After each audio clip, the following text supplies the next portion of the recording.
Knygos per 5 TV – tai erdvė, kurioje susitinka rašantieji knygas, kuriantieji skaitimo puoselėjimo tradicijas bei prijaučiantieji kokybiškai literatūrai. Tai vieta, kur žmonės dalijasi patirtimi, įspūdžiais ir rekomendacijomis apie perskaitytus bei atrastus kūrinius. Laidoje jūs laukia ne tik pokalbiai apie knygas bei reportažai iš svarbiausių literatūrinių renginių.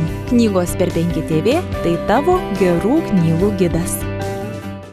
Ar jūsų kada nors prašė rekomenduoti gerą knygą?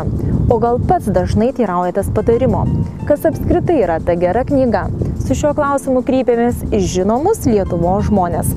Galbūt tarp jų rasite ir savo bendraminčių. Kokios knygos yra geros? Kaip atrasti tą knygą, kuri lydės tave visą gyvenimą ir užims garbingą vietą asmeninėje bibliotekoje? Ieškodami atsakymų į šios klausimus kreipiamės į žinomus Lietuvos kultūros atstovus. Gera knyga yra ta, kurią aš atsiverčiu atsitiktinai. Puslapį, sakau, čia mano imtis arba čia mano mėginys. Ir ką pajuntu, kad čia yra kas man būtų svarbu, kažką aš pajuntu. Tai eilėraštyje greičiausiai, žinoma, iš eilėraščių greičiausiai apsisprendžiu. Iš romano galiu apsirikti, iš esė irgi greit apsisprendžiu.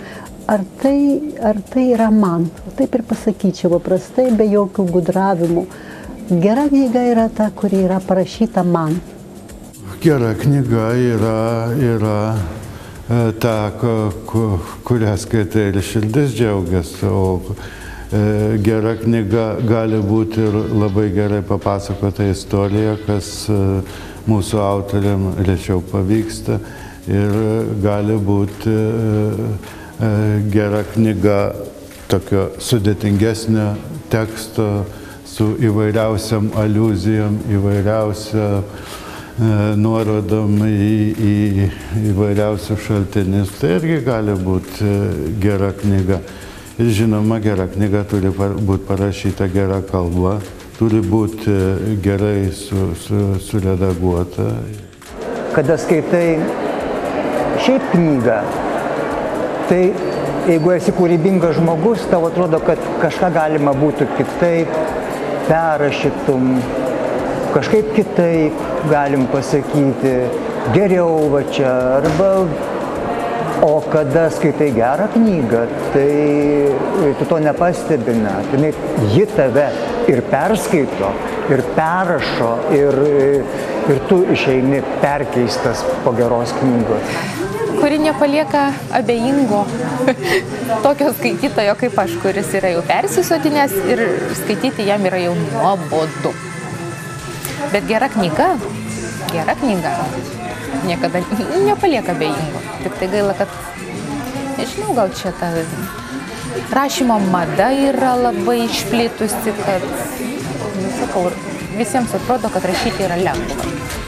Gerų knygų išleidžiama daug, tačiau kartais jos pasimeta tarp kitų. Kokiu keliu reikia eiti ir kur pasukti, kad rastum tą savąją knygą?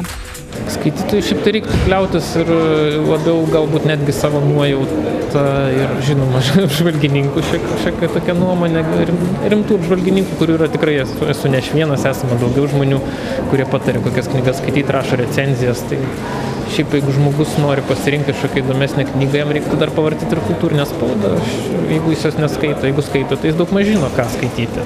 Kaip atsirinkti jas? Iš tikrųjų, tai reikia skaityti tuos asmenys, kurie užsiminėja iki šiol literatūros kritiką, kurie praneša iš tikrųjų, kurie vertimai, kurios knygos, kurie autoriai tikrai yra verti to, kad juos skaityti, o kurie yra tiesiog tokie, kaip sakyti, laisvalaikio pramogos, kurios, ypatingos kultūrinių svorių neneša. Mokytis įžiūrėti, kas slypi už žodžių, už to, kas tenai peršama tau ir panašiai. Tai šičia taip irgi numėginti sekti visokią galimą informaciją ir paskui žiūrėti. Vienas, užkliuvai, tai šiek tiek susižinok apie autorių.